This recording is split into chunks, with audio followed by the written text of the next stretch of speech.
안녕하세요. 오늘은 추석 연휴 마지막 날인 9월 12일입니다.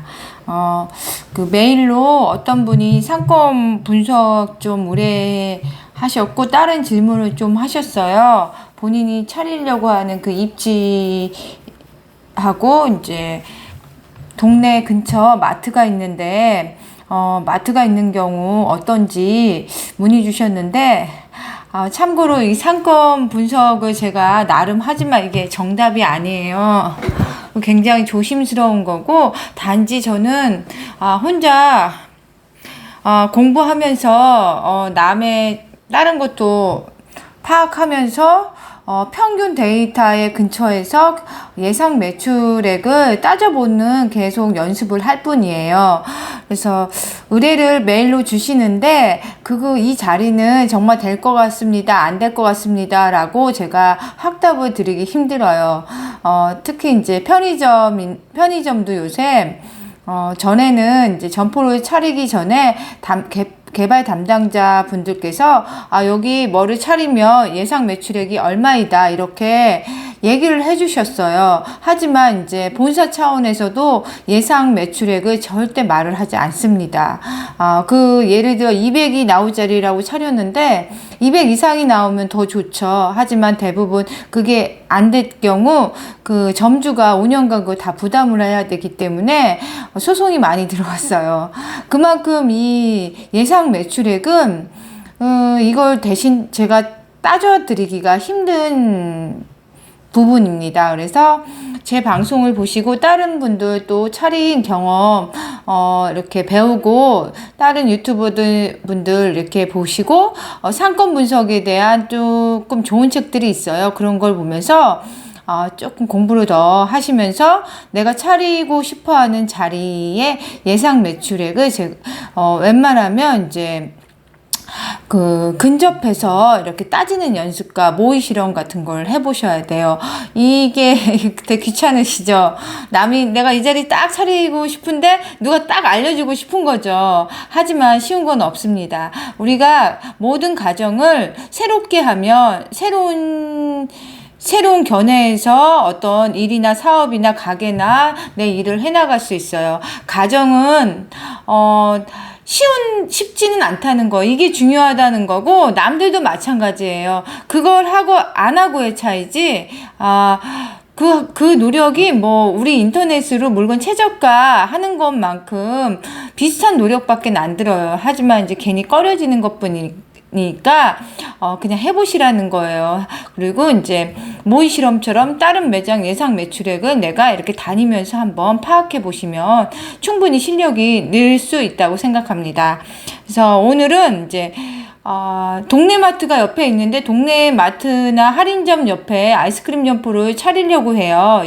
근데 이게 동네 마트보다 싸게 팔면 될 것 같고, 여튼 마트 옆자리에 차리려고 하는데, 차려도 될까요? 하는 그런 질문을 주시는 분이 계세요. 세대수는 2000세대, 3000세대까지 포함할 수 있고, 주위에 이렇게, 충분하다고 생각하면, 이제, 단지 동네 마트 옆에 차린다는 기준으로만 봐서 제 생각을 말씀드려 보겠습니다. 그 동네 마트가 주인장님들, 부부나 식구끼리 하는 데가 있잖아요. 마트가 시골에 가면 또 많고 주인분이 하시고 직원 1명 정도 써가지고 하시는 매장인 경우, 매장이 좀 작은 경우가 많아요. 그럼 그 작은 매장이면서 그런 분들이 하시는 옆에는 저는 괜찮다고 생각해요. 세대수가 된다고 하면. 물론 그 매장이 작기 때문에 아이스크림통 하나 아니면 2개밖에 못 놓을 매장 크기라는 거예요. 그분들은 이제 옆에 아이스크림 가게가 차려지면 이제 긴장을 해요. 실제로 매출이 떨어지지 않는데도 옆에서 스트레스를 받으시는 거예요. 그리고 이제 우리 무인 아이스크림점은 이제 시샘의 대상이 될 수 있어요. 하나도 하는 것도 없는 것 같고 거저 돈을 버는 것처럼 옆에서 볼 수 있거든요. 실제로 그 마음이 이해가요.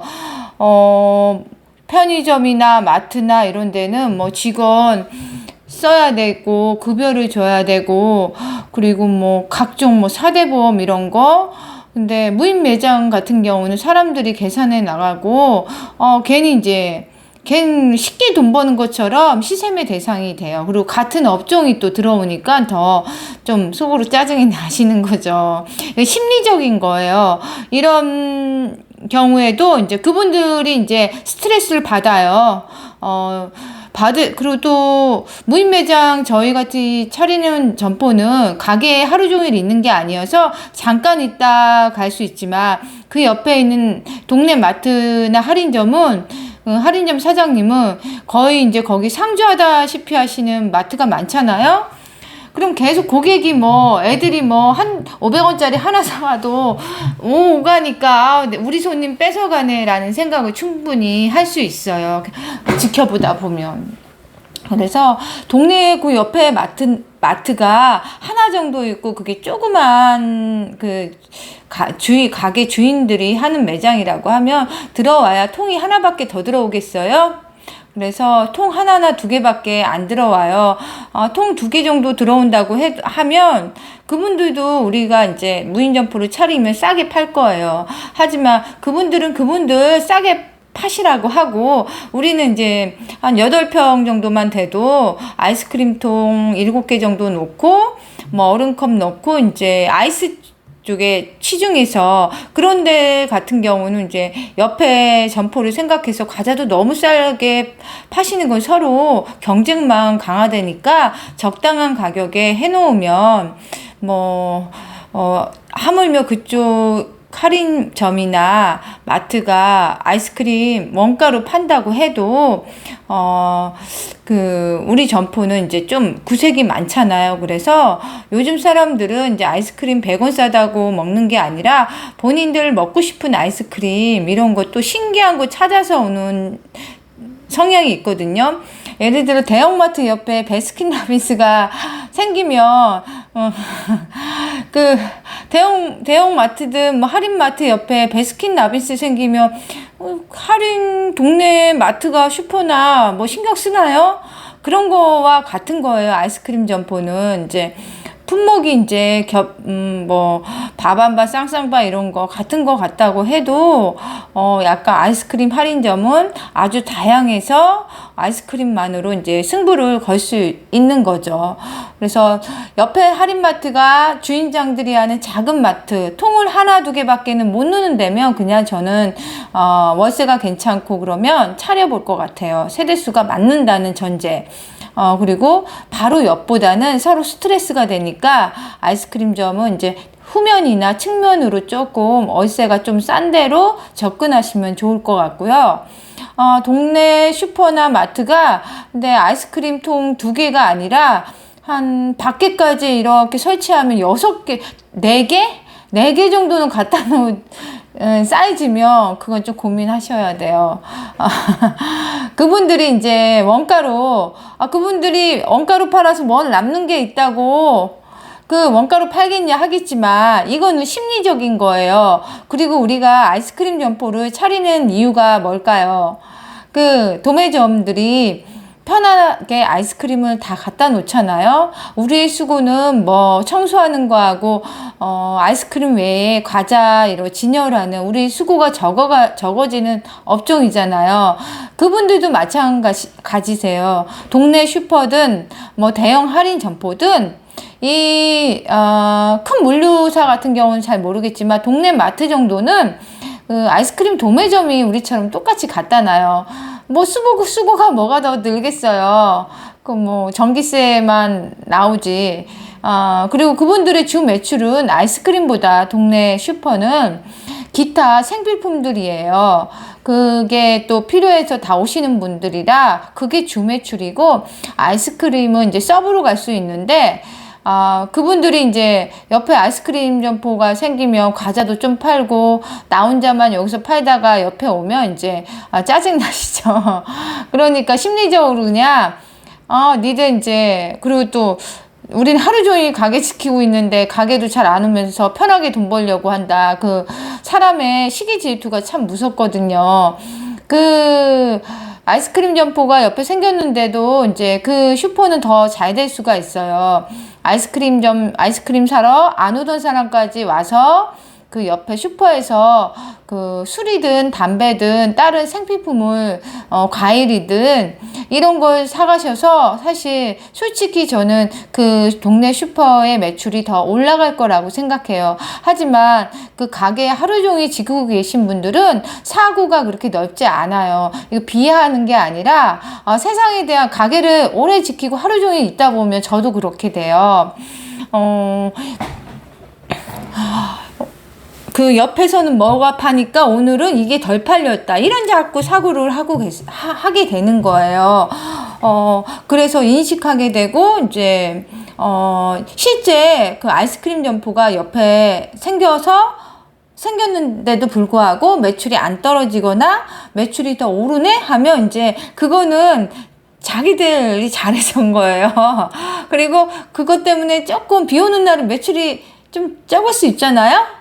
그러면 옆에 생겨서 그렇다 이렇게 생각을 하시는 거예요. 그건 어쩔 수가 없어요. 서로 그 가게를 두 개 다 해보시면 옆에 차려보면 아시는데 그렇게 생각할 수 없어요. 우리는 한계적으로 그분들 탓할 수도 없고. 그래서 실제 매출이 오를 가능성이 더 많지만 저희가 가서 제가 여기 아이스크림 점포를 차렸기 때문에 더 잘 되실 거예요. 걱정하지 마세요. 이렇게 얘기해도 웃긴 거예요. 가만히 있고 이제 마주치지 마셔야 돼요. 한동안은 경쟁점 같은 거라. 그리고 이제 문제점 없고 불편한 거 없이 그냥 조용히 계셔야 돼, 당분간. 그리고 이제 동네 슈퍼 같은 경우는 저희가 또 도와드릴 방법이 더 없어요. 편의점 같은 경우는 도와드릴 방법이 많아요. 서로 친해지고 이렇게 상생할 수가 있는데 동네 슈퍼는 매입처나 도매점이나 우리가 받는 데랑 비슷하거든요. 과자 도매 받는데 이런 데가 거의 이제 공유하는 그런 게 같아요. 그래서 같은 업체에서 받고 같이 마음대로 가격을 정해서 팔 수 있는 업체이기 때문에 옆에 슈퍼가 아이스크림 통 4개 이상물짜리가 있다고 하면 조금 말리고 싶어요. 그분들이 작정을 하면 거기 슈퍼는 망하지 않아요. 아이스크림 점포는 그냥 안 먹어도 사는 거예요. 사람들이 제일 필요한 거는 이제 술, 담배, 사발면, 라면, 이런 거잖아요. 갑자기 필요하면 햇반 이런 거. 물론 아이스크림점에도 갖다 놓을 수 있지만 사람들 인식에는 이제 슈퍼로 달려간다는 거죠. 그래서 그런 가게 옆에 차리며 통 4개 이상이 들어올 자리에 차리며 저가 경쟁으로 갔을 때는 저희가 완패해요. 그렇다고 그분들이 400원 팔 때 우리는 350원 팔지? 그건 미친 짓이에요. 먹는 사람은 거기 수요에 더 싸다고, 물론, 여기 400원이네, 여기 500원 파는데 여기 400원이야. 그러면 350원이야. 그러면 소비자는 정말 좋겠죠. 하지만, 저희 피해보는 거는 아이스크림 점포예요. 아이스크림 점포는 그냥 다양성으로, 그 지역 사람들이 아이스크림을 살 때 한번 와서 이제 여러 가지 구경을 하면서 취향껏 사게 하는 즐거운 매장이 되어야 된다고 저는 생각해요. 근데 그리고 가격 거기 마진에서 더 출혈을 한다는 건 뭐예요? 슈퍼가 출혈을 시작하면 가격 경쟁을 시작하면 가격 경쟁을 시작해도 저희는 가만히 있어야 돼요. 그쪽에서 400원을 판다고 우리가 350원 파는 게 아니라 그냥 500원을 고수하면서 그냥 가셔야 돼요. 그래도 이제 매출과 수익이 나면 그대로 가는 거고, 근데 그분들이 이제 400원 팔 때 우리가 350원을 가고, 거기에서 원가 320원까지 더 간다고 하면, 그냥 우리가 문 닫아야 돼요. 그러니까, 이런 상황인 경우에는 이제 잘 생각해서 거리가 조금 있는데, 슈퍼보다는 좀 더 주거지 안쪽에, 아니면 이제, 슈퍼하고 떨어진 이제 공원 산책길 이런데 저 더 선호하거든요. 산책하다가 한번 사고 즐겁잖아요. 저는 가게는 이제 오며 가며 즐겁게 들릴 수 있는 그런 데를 좀 선호하고 독점 상권을 굉장히 선호해요. 그리고 세 번째로 이제 그 동네 슈퍼가 이제 작은 대형이라는 거죠. 대형이 옆에 있다고 하면 대형이면서 아이스크림 통은 이제 한두 개. 그런 데가 대표적으로 다이소 같은 데예요. 다이소 가보시면 주력 상품이 생필품이잖아요. 근데 아이스크림도 싸게 팔아요. 과자도 되게 싸요. 어떨 때는 킨더조이는 발렌타인데이나 화이트데이 때는 다이소에서 사다가 팔기도 해요. 그만큼 거기는 이제 싸게 파는데 통 하나예요. 그게 주력이 아니기 때문에 구색용으로 그냥 하나만 놓는 거예요. 그게 다이소도 뭐 주력이 아니네 통 그 자리에 뭐 아이스크림 통 4-5개 넣어봐야 전체 매출에 기여하는 게 주력이 아니어서 의미가 없는 거죠. 슈퍼도 마찬가지예요. 옆에 큰 슈퍼가 있는데 주력은 다른 아이스크림 매출이 그런 슈퍼도 하루에 뭐 몇십만 원밖에 더 나오겠어요? 한여름이야 많겠지? 주력 상품이 과일 단가 유제품이나 이런 생필품 단가가 적지가 않거든요. 과일만 해도 그냥 10,000원이잖아요. 아이스크림으로 10,000원 아니면 뭐 근데 그렇잖아요. 그쪽은 그냥 구성용에 불과한데요. 그리고 대형 슈퍼가 아이스크림으로 내가 먹고 살겠다 하는 데는 좀 이상한 거예요. 그래서 옆에 슈퍼가 아주 대형이고 통이 한두 개면 크게 이제 주력이 아닌 것 같다 하면 그냥 차리셔도 저는 좋을 것 같아요. 그런 데는 설령 우리가 옆에 아이스크림을 차린다고 해도 우리를 의식해서 그 가격을 다운시킬 일이 별로 없어요. 그리고 실제 매출이 그렇게 슈퍼에서 뭐 과자류나 이런 류가 몇십만 원, 몇백만 원, 100만 원 단위로 팔리겠죠. 근데 저희는 그냥 10만 원만 팔려도 그냥 겨우 버틸 수 있는 업종이라 그 10만 원 조금 빠진다고 해도 아이스크림 저희점 사면서 슈퍼까지 올 거라 별로 이제 그렇게 영향을 받을 거라고 생각하지 않아요. 그 슈퍼 사장님도 좀 직원까지 여러 명 쓰는 그런 시스템이면 그런 10만 원, 20만 원 매출에 빠져야 10만 원, 20만 원인데 크게 영향을 받지 않을 거라고 생각해요. 단지 옆에 이제 슈퍼가 커요. 근데 가보니까 진짜 그 상가 월세가 싼 지역들이 지방마다 있겠죠. 여기 저는 분당인데 분당이나 서울이나 이렇게 싼 데가 별로 없잖아요. 근데 40평만 돼도 월세가 4,500은 그냥 웬만한 좋은 자리는 이제 넘게 되죠. 하지만 지방에는 또 싼 점포가 있으니 그러니까 슈퍼긴 하지만 굉장히 큰 데다가 거기 통이 이제 현재 가보니까 한 6, 7개가 넘는다는 거죠. 우리 때문에 통을 갖다 놓은 게 아니라 워낙 넓으니까. 그리고 우리도 아이스크림 점포를 차리면 통 지원받잖아요. 거기도 마찬가지예요. 도매점에서 그냥 갖다 넣어주고, 도매점은 우리든 슈퍼든 그냥 납품만 하면 되는 거예요. 정리까지 해주시고. 빈자리가 많으니까 한 10개까지도 통을 갖다 놓고 파는 슈퍼가 있을 수 있어요. 그런 데는 저는 조금 안 했으면 합니다. 실제로 이제 세대수가 돼도 그렇게 큰 통수를 많이 비치한 곳에는 소비를 보통 소비자들은 이것저것 사면서 이제 즐겁게 뭐 우유 이것도 먹어보고 저것도 먹고 뭐 이렇게 하면서 거기에서 소비를 다 끝낼 가능성이 많아요. 차라리 그 슈퍼에서 좀 떨어진 안쪽 을 공략하시는 게 슈퍼 가게 오기 좀 귀찮으신 분 있잖아요. 그러면 그 좀 더 주거지 상권 안쪽으로 들어가시는 게 더 나을 것 같아요. 그래서 저의 구독자님이 구독자도 생겼어요. 그래서 질문 주셨는데 동네 슈퍼를 입지마다 이 동네 슈퍼가 몇 개 있고 하는데 봐달라고 하면 저는 굉장히 어렵고 설령 제가 90% 확신이 있다고 해도 섣불리 차리셔라 말라 할 수가 없어요. 그만큼 이거는 조금 쉽게 말씀드릴 수 없고 설령 이제 돈을 주신다고 해도 저는 말씀드릴 수가 없어요. 그만큼 제가 차렸다가 혹시라도 여러 변수가 있을 수 있잖아요. 있는데 제가 그거에 대한 피해 보상을 해드려야 되나 걱정해야 될 것 같고 다만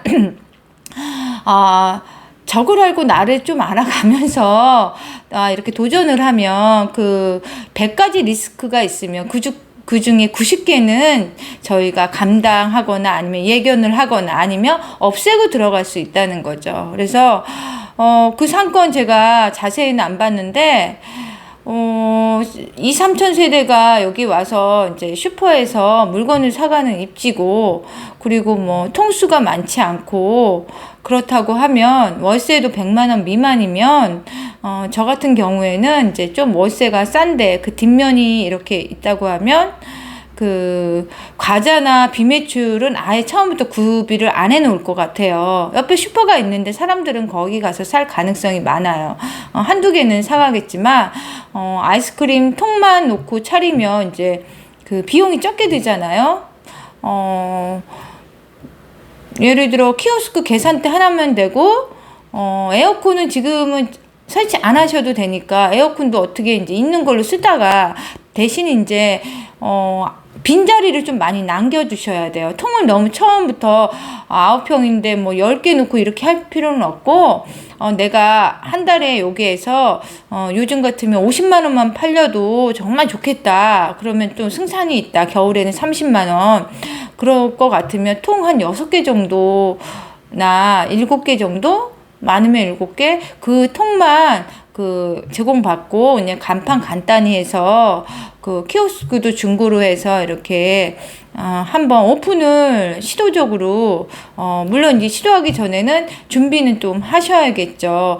이 상권에 대한 어떤 나의 이제 공부가 돼 있는 상태에서 이래도 내가 2년간 내가 월세를 내면서 최악은 2년 후에 이 점포를 접는 거잖아요. 최악이잖아요. 2년 계약을 하거나 더 좋은 건 1년 주인이랑 계약해서 1년을 월세를 내고 기타 비용과 내가 투자비 그거를 저희가 갖고 시작하면 되는 거잖아. 잃어봐도 그거밖에 잃지 않는다는 거예요. 하나도 안 잃고 싶다고요? 그럼 아무것도 할 수가 없어요.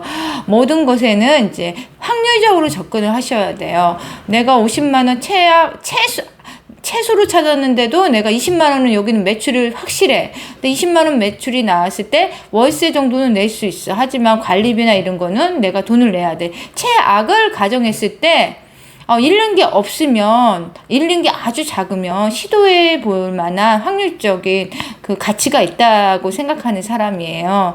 그래서 아이스크림 점포로 이제 차렸어요. 그러면 아주 최소의 투자금으로 나머지 뭐 과자 이런 거 처음에 너무 욕심내시지 않으셔도 돼요. 그게 주매출이 아니에요. 그리고 이제 차리면 저서부터라도 욕심이 더 내서 이거 갖다 빨리 놔야지 되는데 하는데 그런 거 지나고 나니까 크게 의미 없거든요. 주위에 이제 슈퍼도 있고 편의점도 있으니까 아이스크림 전문점으로서 내가 여기서 한번 이래해서 가치가 있는데 한번 해보자. 최소의 금액으로 그러면 전기공사만 어떻게 확실히 될 수 있는지 적어도 7kg는 들어오는지 7kg부터 해놓고 나중에 이제 부족하면 더 증설을 하면 되거든요. 계산기 하나 선반 간단하게 자리가 남아도 통은 6개만 놓는다 이런 식으로 아니면 7개만 놓는다. 비수기 시작이니까 지금 6개만 놓고 한번 구색만 적당히 맞춰서 한번 팔아본다. 근데 이제 9월에 한 달만 팔아보면 이제 딱 이 상권이 증명이 돼요.